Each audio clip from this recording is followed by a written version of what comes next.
and welcome back to Experiences Unexplained. My name is Jesse Clark, and I am the host of this show. If this is your first time here, I'd like to say welcome. On this show, we talk about anything strange, unusual, or simply any experience that you may have had that just can't be explained. This episode is episode 14, so there are 13 other episodes that you could go back and listen to if you desire to. In the earlier episodes, I talked about my personal paranormal experiences growing up in a haunted house in my childhood home. And I also had my brother and my sister talk about some of their experiences growing up in our childhood home. And I've even had some of my friends and family, including my wife and my best friend Marcus, come on and tell about some of their stories. So if you enjoy this episode tonight, I highly encourage you to go back and listen to those other episodes. And as always, we are currently looking for new submissions of stories and personal experiences that maybe you, the listener, have had. And as I mentioned in last week's episode, there still haven't been any phone calls received on the hotline yet. And this hotline does cost me money monthly, and it's pretty high price, so if I don't start getting calls soon, I might just hold off and take the phone line down for now and just take story submissions through my email. But for now, the hotline is still up, so if you just want to call this number and tell your story, all you have to do is simply leave the voicemail explaining what happened to you, and then that voicemail will be recorded and can be featured on the show. The number for that hotline is 1-270-290-0900. Or if you're nervous about talking on the phone or don't like having your phone call recorded, you can record your story on your cell phone and simply email me the audio recording at experiencesunexplained@gmail.com. I just have one favor: if you decide to call in or record a story, please ensure that the background is quiet and you're in a quiet environment while recording. I would hate to receive an awesome story and not be able to feature it on the show because the recording audio quality would be bad due to some loud noises in the background or just poor connection. Also, there's an opportunity to submit your story just through email and typing out your story, and I can personally read your story on the show. Again, the email is experiencesunexplained@gmail.com, or you can go to our website at experiencesunexplained.com and click the Submit Your Experience tab.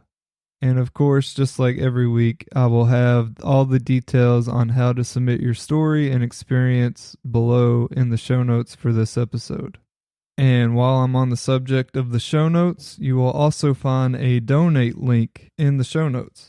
If you're enjoying this show, but you don't have a story to submit, but you still want a way to support this show, this is a great way for you to do so. As I mentioned, things like the hotline and the website and the web hosting and the media hosting to get the podcast on Apple and Spotify. Plus, when you add the cost of internet and recording equipment, these things start to add up. And I am certainly not one of the Rockefellers. So if you have any extra money, I know times are tough, and you would like to help support this show, all money that is donated will go directly to supporting the show and helping it stay on air and continue to grow. And quickly, I would just like to thank all of you that have reached out either on social media and liked our page or our posts and content, or have shared this podcast and left a review. I want to thank everyone who supported this show so far. I have to be honest, if it wasn't for you guys, I probably wouldn't have kept this show going. If I felt like I was just talking to myself, I probably would have only had like 3 or 4 episodes and that would be it. But because of your all support and continued listens every week, I know there is an audience that actually wants to hear me ramble on about weird stuff in a microphone. So thank you everyone for listening. So now with those announcements out of the way, let's get on to the topic of tonight's episode. Depending on where you're listening from, this legend or this creature or cryptid might have a different name. In the Pacific Northwest, it's often referred to as Sasquatch. In Nepal, often referred to as Yeti. Deep in the south, in the wetlands such as Florida, it's often referred to as a skunk ape. And in Australia, they know it as Yowie. But probably the most commonly used term for this cryptid is Bigfoot. This cryptid is a bipedal ape-like creature that stands usually around 8 to 12 feet tall. It can differ in color from a dark brown, reddish color hair even to like a white, depending on location. And oftentimes there is a foul or pungent smell that's associated with a Sasquatch sighting. In fact, that's why this cryptid is often referred to as a skunk ape in the South, because there is a belief that this creature gets this foul smell from living in the swamplands of Florida in the south of North America. So what makes this creature so special? Like, what's the big deal that people are seeing an ape-like creature all over the world and in North America? The strange part is that there are no native primates in North America. However, 30% of all of these Sasquatch or Bigfoot sightings take place in the Pacific Northwest of North America. Depending on who you're talking to about Bigfoot, you're going to get a different response. This legend or cryptid is a very divisive topic. Either people are 100% skeptical of Bigfoot's existence, or people are either like diehard, I believe in Bigfoot 100% and I have a story and I can tell you about why he exists. And I have to be honest with you all, I don't know where I stand really on this cryptid. I personally haven't had any experiences of my own, but I have heard several people tell some very convincing stories. But at the same time, there have been a lot of hoaxes that have come from this legend and people just trying to get their 5 minutes of fame. You know, when you think about Bigfoot, one of the classic type of evidence that you see of Bigfoot is these big, huge, like 2 foot long footprints that people will put like plaster in the ground and make a molding and a casting of this huge 2 foot long footprint. I'm not saying that all of these footprints that have been molded or casted and used as evidence are faked. I don't know that. I'm just saying it doesn't seem like a hard piece of evidence to try to fake. I feel like if someone really intended to and really wanted to, they could make or fabricate their own like fake Bigfoot foot impression into the ground and then take a casting of it and say, look, I saw a Bigfoot. But I have heard stories from people, eyewitnesses, that say they've had encounters with this species, and they've even said it's become violent towards them. Upon doing some of my research, there was even a man that claimed that one of these Sasquatch species or Bigfoot actually uprooted a tree and threw it at him. And you have to have some crazy amount of strength to just uproot a tree out of the ground and throw it. But I've also heard of pleasant encounters that people have had with these creatures where nothing bad happened and they didn't feel threatened.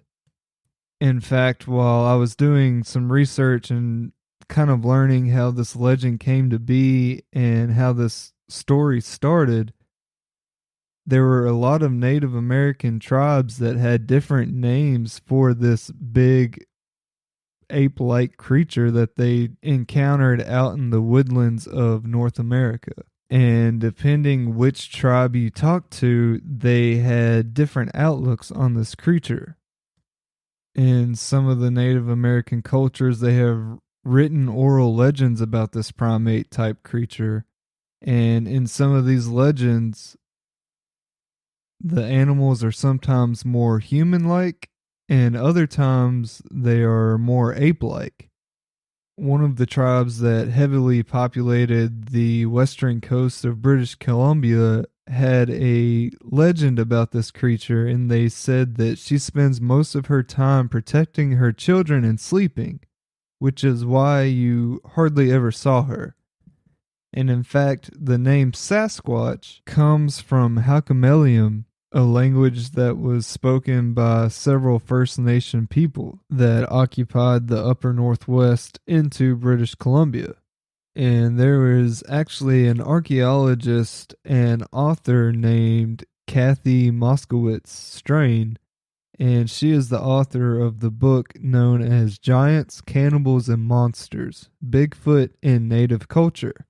And she spent a lot of time with these native tribes and asked them about the legend of Bigfoot and wrote this book about their outlook on this creature. And she said that some tribes really love Bigfoot and they have a great relationship with him. However, with other tribes such as the Mohawks, he's an absolute ogre, a monster, and something that's best left alone. She even went on to say that while she was spending time with these native tribes, if they heard something strange or something strange happen, they would actually blame it on a Bigfoot. So the belief is pretty strong with these native tribes, and this is what I feel like how the legend probably originated and was passed on through people's experiences and exchanging stories. In fact, when I was trying to do research and figure out where this legend originated from, it was a little hard to pinpoint exactly, given that there's different areas of the world that have different names and legends for this creature. And who's to say that the Bigfoot in North America is even the same creature as this Yeti of Nepal? But it is quite strange that people seemingly all across the world are seeing this huge, gigantic, bipedal, ape-like creature where there shouldn't be any sort of primate creature in the area. Like I said before, there are a lot of stories that are associated with this Bigfoot legend that on the surface they look like really incredible encounters and stories, but later on the people that fabricated these stories ended up coming forward and saying, this was a hoax. Upon doing my research for this episode, I came across a story that happened in 1924. It's kind of a famous story. It was a group of prospectors that were settling down in a cabin along the shoulder of Mount St. Helens in the state of Washington. And they claimed that they were attacked late one night by a group of ape men. And this was a group of prospectors that had been working in that area for over several years, and they had built this cabin themselves and had been living in the area and claimed that they had had run-ins and had even shot at one of these hairy ape-like creatures before. But when it comes from these stories from prospectors in the 1920s and, they're competing for gold, they're getting drunk on whiskey, they're hanging out, you have to kind of speculate, how true is all the details in these stories and what parts of it is maybe some of the whiskey doing the talking. The moment that this legend became pretty well known in the North American region was in August of 1958 when a man known as Jerry Crew spotted some giant footprints in the mud in Northern California's Six Rivers National Forest. Crew was a tractor operator and was working in the remote wilderness at the time when he stumbled upon these footprints in the mud, and they were 16 inches long, and to his eye they appeared to be human-like. And when Crew discovered these footprints, it became a national media sensation.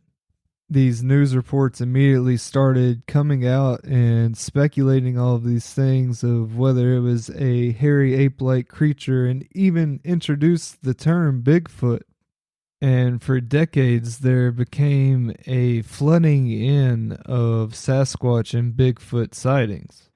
However, like I mentioned, there's quite a few hoaxes that are involved in this legend, and unfortunately, this becomes an example of that in 2002 when a man named Ray Wallace, who was a member of Crew's work squad, died at the age of 84.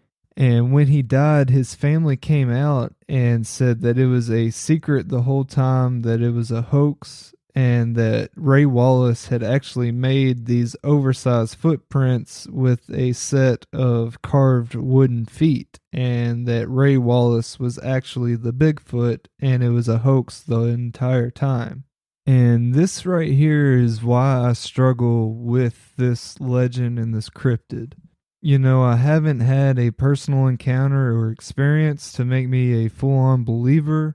And when you start digging up the history of this tale and where it came from, you start to see a lot of these hoaxes, and there's more stories, it seems like, of disingenuine encounters versus the legitimate encounters. If there really is an ape-like bipedal creature out there that's 8 to 12 feet tall and roaming North America and Canada, it would be a shame that its entire existence is often questioned just because of some of these bad eggs, and these people are just making up stories just to get their 5 minutes of fame.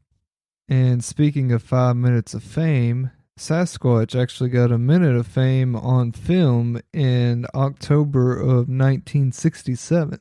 I'm sure if any of you all have ever done any sort of research on Bigfoot or Sasquatch, or tried to find some kind of video evidence or proof that this creature exists, you've probably seen footage from the film known as the Patterson-Gimlin film. And this footage is from the encounter of October 1967 that I was referring to. And I will have this original footage from this encounter with Bigfoot down in the show notes, but the original footage is around 3.5 minutes long, but the part that you all are wanting to see is actually around the last minute mark. The first few minutes, you'll just see men riding horses. They're hanging out by this creek in California, and they're riding their horses, and you just see the men filming the horses and the fall foliage. And then in the last minute mark is when the video starts and cuts back, and they grab the camera because they saw this Sasquatch or Bigfoot. They were riding their horses alongside of this creek, and they saw this ape-like creature standing on two legs across the creek from them. So they grabbed their camera, and again, this encounter was in 1967. So the quality of this video and footage is not all that great. And to make matters worse, you'll notice in the beginning part of this Sasquatch footage, you'll notice it is extremely unstable and shaky. And that is because the filmer, when they saw this Sasquatch, they were looking through the camera and making sure they were getting it on camera, and actually stumbled upon some rocks, and the footage is super shaky in the beginning. But alas, there's finally a moment of stable recording as the bipedal creature is walking away from the camera, and she actually looks back at the camera, and you'll see this creature look back. But like I said, the quality of this footage is not all that great and zoomed in, so you can't make out all the features of the face and all of that of this creature. They keep the camera rolling as they follow this creature up along the side of the creek bank, but she eventually walks off out of view, and that's the end of the footage. Now, some people have speculated that this footage was faked, and it could just be somebody in a costume, or maybe a bear with mange or something, but I have to tell you, I was looking at all possibilities while doing research, and I was watching clips of bears walking on their hind legs. And while comparing the two videos of both the Gimlin footage and footage of bears walking bipedally, I don't think it is at all a bear. Maybe I will link a video of a bear walking bipedally so you all can compare the two. But when looking at this footage, you can tell that it's not a bear. When a bear is walking on its back two legs, it kind of just keeps its arms bent and its hands are kept close to its torso, and that is not the case in the Patterson-Gimlin film. Whatever this creature is in this film, it is walking with a very loose gait and kind of swinging its arms at its side and just walking very loosely. And I have to tell you all, during my research, I probably watched like 10 different videos of bears walking on two legs, and they all walk the same way, just holding their hands close to their torso in front of them. None of them walked with their arms loosely dangling beside their body. So I think it's fair to rule out that this was definitely not a bear that was captured in this film. But that doesn't rule out the fact that it could be a human inside of maybe a ape or a gorilla costume. And given the quality of the footage and how old it is, I don't think it'd be that hard, given that it was filmed at a distance and zoomed in, to kind of fake a costume and make it look somewhat believable. However, in order for that to be true, you also have to believe that these two guys that were out just riding horses and filming in California were set out to accomplish this goal of faking a Bigfoot sighting, catching it on film, and wanting their lives to be revolved around this one Bigfoot sighting. There are definitely people out there that just want a moment to shine, and it's definitely not out of the question, but it's not very likely for these guys to pack up their horses and all this equipment and camera equipment in the 60s and go out there to California in this national forest, film some innocent footage of them riding horses out in the wilderness, and then all of a sudden cut to this video clip of this creature that they saw across the creek bed from them. And whether or not these guys set out to accomplish this, this film and footage ended up becoming probably one of the most analyzed pieces of footage to ever be filmed in North America. There have been so many different people from different backgrounds and specialties picking apart this footage and analyzing and just looking for a way to either confirm or deny whether this footage is real. And that's not my expertise, so I can't tell you whether or not this footage is doctored or not. I mean, I do have some knowledge and experience of video editing, but mostly in the digital realm. I'm not super familiar with doctoring of actual film footage, which it would have been back in 1967. With the foot castings that Mr. Crew found in the 1950s, and with this film coming out in the 60s, people were starting to look for Sasquatch and Bigfoot all over North America, and people were starting to report sightings more frequently. And in fact, sightings continued to just pour in and didn't die down until around the 2000s. And like I said, personally, I haven't had any encounters with Bigfoot, and I didn't first hear about Bigfoot until I watched the 1970s film, The Legend of Boggy Creek. And in this 1972 film, it is based in this southern Arkansas town known as Falk, and there's been 250 sightings of this upright creature that's been terrorizing this town, and it's basically a horror movie about Bigfoot pretty much. And for whatever reason, when I was a kid, I can't remember if it was either me or my brother, we picked up that 1972 Legend of Boggy Creek up at Walmart on DVD for it was like one of those bargain bin finds, they put in the middle and they just dump all these on clearance DVDs and you just grab whatever. It was one of those, and we just happened to grab that one. So that was my first introduction to Bigfoot or Sasquatch, was watching that film. And so when you put the pieces together, you had those big foot castings that Mr. Crew found in the 1950s, and then in 1967, you had the Patterson-Gimlin film come out of the actual footage in Northern California. And then in 1972, Hollywood comes out with this Legend of Boggy Creek film. And here's the point of the story where it starts to become more of a myth and a legend than more of a fact.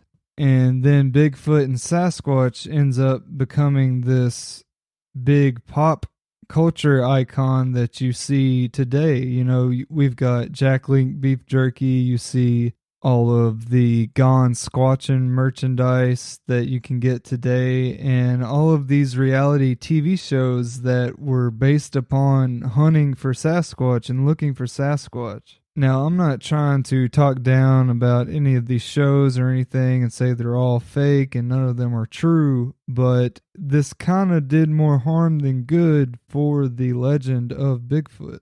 You know, throughout the history of this legend, there's been people trying to lie and create stories and create fake footprints. And with these reality shows coming out looking for Bigfoot, and sometimes they can come off as corny or poorly produced or dramatized. And then it makes it seem crazy when you come out and tell people, you know, I think there is a possibility that Bigfoot could exist. Because then when you tell people that, then they associate you with some of these shows that aren't 100% legitimate or something like that. And the same thing could be said for the paranormal. You know, there's a lot of paranormal television shows and podcasts and things out there.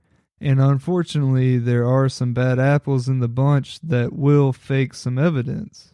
And it really is a shame, you know, when we're studying this, we should take a scientific approach. And if we try to investigate something and we get no evidence, well, that should weigh just as heavily as us gaining evidence. You know, if we try to look for Sasquatch for years and years and years, and we come up empty every time, well, we should be honest about that instead of saying, actually, we found these footprints. And we create these wooden feet and create these false imprints and create castings of them. And now we at least have a story after looking for years and years. Until we're 100% transparent with the research and our findings, then people in the general public are never going to take topics such as this seriously. So while I was continuing to do research for this episode, I looked up the possibility of there ever being any primates that lived in North America. I looked up the entire history of Earth and I tried to find, is there ever been a time where there were apes or primate-like creatures in this area? Now, please bear in mind that I am not a biologist. This is not my area of expertise. This is just what I found upon my research and internet search to do this episode. But based on my findings, there was actually a time where there was some primates that lived in North America. In fact, this time period stretched from about 56 to 33 million years ago. And I hope I'm saying this right, but this time period is known as the Eocene epoch. And during this time, greenhouse gases were trapped inside the Earth's atmosphere and caused a heat wave across the entire globe. And this allowed for tropical rainforests to cover the entire area. And in fact, scientists have even found evidence of palm trees to flourish in places such as Alaska. And this climate change created the perfect tropical environment for these early monkey species to inhabit. It was likely that during this time era that the US and Canada was not the monkeyless land that it is known as today. So you may be wondering, if there were all this tropical climate and monkeys in North America, then what happened? Well, around 33.9 million years ago, this time era came to an end. And this occurred when an ancient strip of land or ice, known as Drake's Passage, is thought to have fallen apart. And this is devastating to the climate because Drake's Passage is actually a barrier between the Pacific and Atlantic Oceans.